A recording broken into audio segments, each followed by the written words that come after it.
गुरुचरित्रातील 14वा अध्याय व 18वा अध्याय का वाचावा, कशामुळे वाचावा, कधी वाचावा, आपण ते 2 अध्याय जर वाचले तर नक्कीच आपल्या आयुष्यामध्ये खूप सारा बदल आपल्या घडत असतो।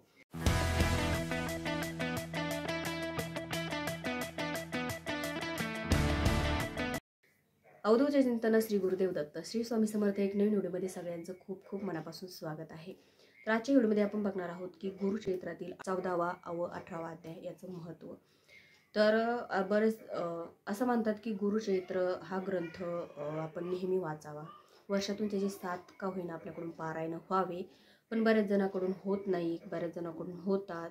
पण तुम्हाला जर पूर्ण पारायण नसेल करायचं तरीही तुम्ही गुरुचरित्रातील हे 2 अध्याय नित्यनियमाने तुमच्या नित्यसेवेमध्ये ते ॲड करा आणि रोजच्या रोज तुम्ही वाचा। बघा आयुष्यामध्ये खूप साऱ्या समस्या दूर होतील, खूप सारे संकट दूर होतील, आयुष्यामध्ये काहीतरी चेंज होईल तुमच्या।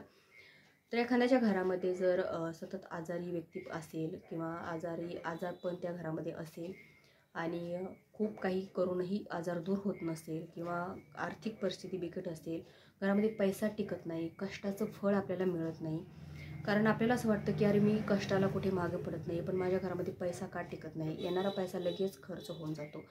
तर अशा वेळेस तुम्ही जर हे 2 अध्याय जर वाचले तर नक्कीच त्याचा फरक तुम्हाला जाणवेल आणि तुमच्या घरातली परिस्थिती नक्की सुधारण्यास मदत होईल।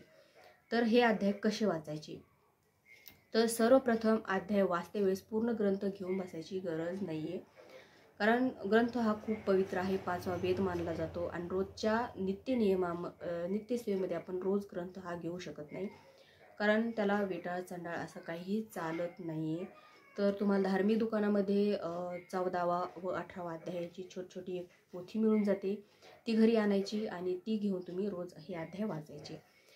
तर 18वा अध्याय तर 14वा अध्याय काय सांगतो की आपल्या घरामध्ये आजारपण असेल किंवा आपल्या घरामध्ये काही बाहेरची बाधा असेल, घरामध्ये करमत नसेल, घरामध्ये काहीतरी निगेटिव्हिटी आहे आणि त्या घरामध्ये सतत भांडणं होतात, काही ना काही होत राहतं, संकट येत राहतात, तर अशा वेळेस तुम्ही 14वा अध्याय वाचायचा तुमच्या घरामध्ये, कारण त्या आजारी व्यक्तीवर त्याचा फरक पडत असतो, घरामध्ये किरकिर कमी होत असते, घरामध्ये एक पॉझिटिव्हिटी तुमच्या निर्माण होत असते आणि तुमच्या घरामधली पूर्ण दरिद्रता ती दूर होत असते 14वा अध्यायाने।